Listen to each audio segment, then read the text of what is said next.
Okay, let's talk about fats then. So often this creates a little bit of a shiver down everyone's spine.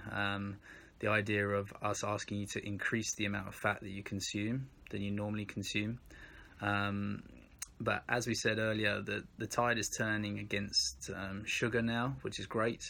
For a long time, fat was the food villain of our diet, and sugar kind of snuck under the radar and got a free ride off the back of fat being made the villain, especially saturated fat. And now, as you say, the tide is starting to turn, and we're getting smarter and understanding more about our metabolism, and realizing that fat doesn't make you fat, doesn't make you unhealthy. Fat's an essential macronutrient that we all need in our diets, and we can actually survive without carbohydrates, but we can't survive without fats. So getting yourself away from that idea that eating fat makes you fat, and starting to think about the fat that we carry on our body as being excess sugar that we've had to store as fat to keep our blood sugar levels safe, versus the fat on our body being fat that we've consumed. That's totally not true. Okay,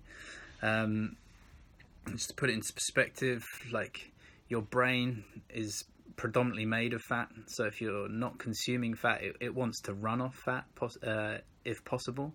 It's a much healthier, cleaner fuel source for your brain to use. So if you're not consuming fat, your brain is going to be low on fuel, and then it's going to send out messages forcing you to go out and find carbohydrate alternatives, which is a sort of dirty fuel for your brain to use, and that can create all that sort of brain fog, poor energy levels, tiredness, lethargy, things like that. And it also means that if you don't have a good, healthy high fat diet, then your brain's going to find it hard to repair and regenerate itself. So yeah, as I say, fat is absolutely essential.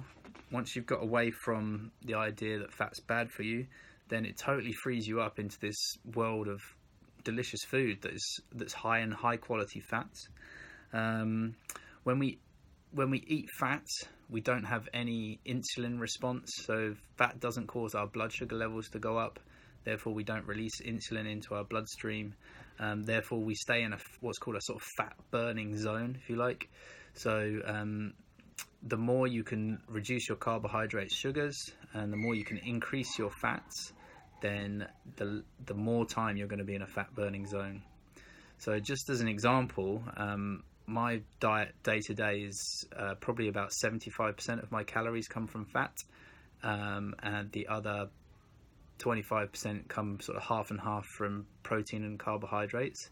And to most normal people who've been raised on the sort of classic food pyramid, where carbohydrates were the sort of base of the pyramid, they used to form the bulk of the calories that we were recommended to consume, if you like. For people like that, hearing that 75% of my calories come from fat can really throw them into a bit of a wobble. But I'm not fat. I don't carry excess fat. So it's just proof to you that you can eat a high fat diet and you're not going to get fat from it. To the contrary, you're going to get thinner and you're going to feel much better for it.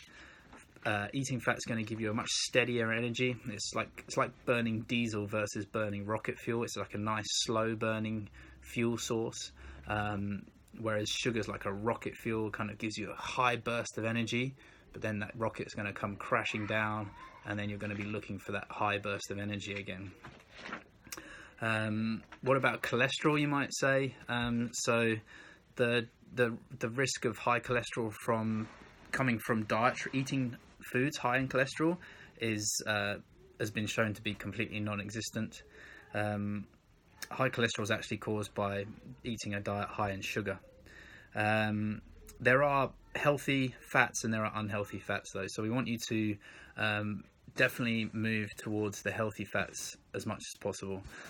So that includes things like saturated fats that come from animals that are healthy animals. So as long as you're consuming animal fats from grass-fed, free-range animals, preferably organic, they're going to be healthier animals, so they're not going to have been raised on antibiotics to keep them alive.